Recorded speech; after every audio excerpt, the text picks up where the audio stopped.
নজর রাখবো পরবর্তী সংবাদে। বুধবার আমবাসাস্থিত বিজেপি ধলাই জেলা কার্যালয়ে এক সাংবাদিক সম্মেলনের আহ্বান করা হয়েছে।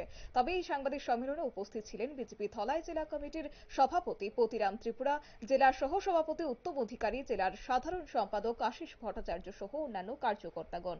এদিন সাংবাদিক সম্মেলনের মূল উদ্দেশ্যে বক্তব্য রাখতে গিয়ে জেলা সভাপতি পতিরাম ত্রিপুরা বলেন, এই লোকসভা নির্বাচনকে কেন্দ্র করে কংগ্রেস দলের পক্ষ থেকে একটি ম্যানিফেস্টো প্রকাশ করা হয়েছে, যার মধ্যে এমন কিছু কথা উল্লেখ রয়েছে যার তীব্র প্রতিবাদ জানান তিনি বলেন, এই সময়ের মধ্যে ওবিসিদের জন্য 27% সংরক্ষণ রয়েছে, কিন্তু সেখানে উল্লেখ করা হয়েছে 6% সংরক্ষণের বিষয়।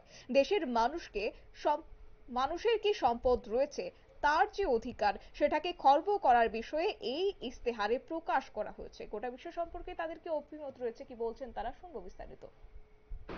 স্বাধীনতা পর কংগ্রেস দল আমাদের দেশকে প্রায় 6 দশক শাসন করেছিল।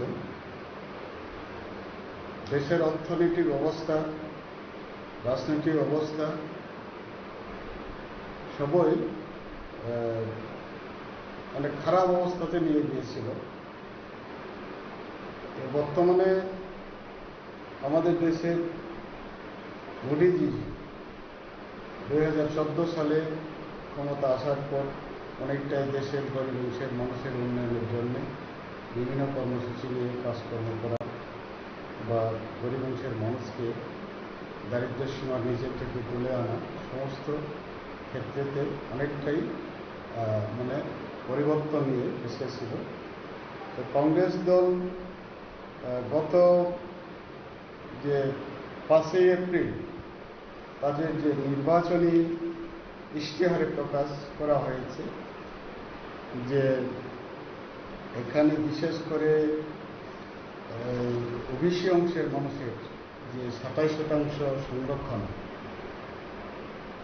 সেখান থেকে কমিয়ে 6% করার জন্য প্রস্তাব রাখা হয়েছে ইশতেহারের মধ্যে। এইভাবে বর্ণ বা জাতিগত একটা বর্ণসমারি পরিচালনা করবে আর্থসামাজিক নিয়ে।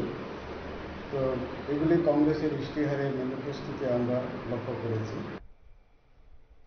আপনারা শুনলেন তাদের বক্তব্য। তবে আজকের এই সাংবাদিক সম্মেলনে বিশেষ করে কংগ্রেসের যে নির্বাচনী ইস্তেহার প্রকাশ করেছে, সেই ইস্তেহারে তীব্র প্রতিবাদ জানিয়েছেন বিজেপি ধলাই জেলা কমিটি এবং পাশাপাশি এর তীব্র বিরোধিতা করেন। তিনি বলেন যে বর্তমান সরকার মানুষের জীবন জীবিকার প্রশ্নে যেভাবে কাজ করে চলেছেন সেটাকে বিঘ্ন করার জন্যই কংগ্রেসের এই চক্রান্ত, এবং এই চক্রান্তের বিরুদ্ধে সকলকে ঐক্যবদ্ধ হওয়ার আহ্বানও জানিয়েছেন তিনি। নিয়ে নিচ্ছে ছোট্ট একটি বিজ্ঞাপন বিরতি, সঙ্গে থাকুন।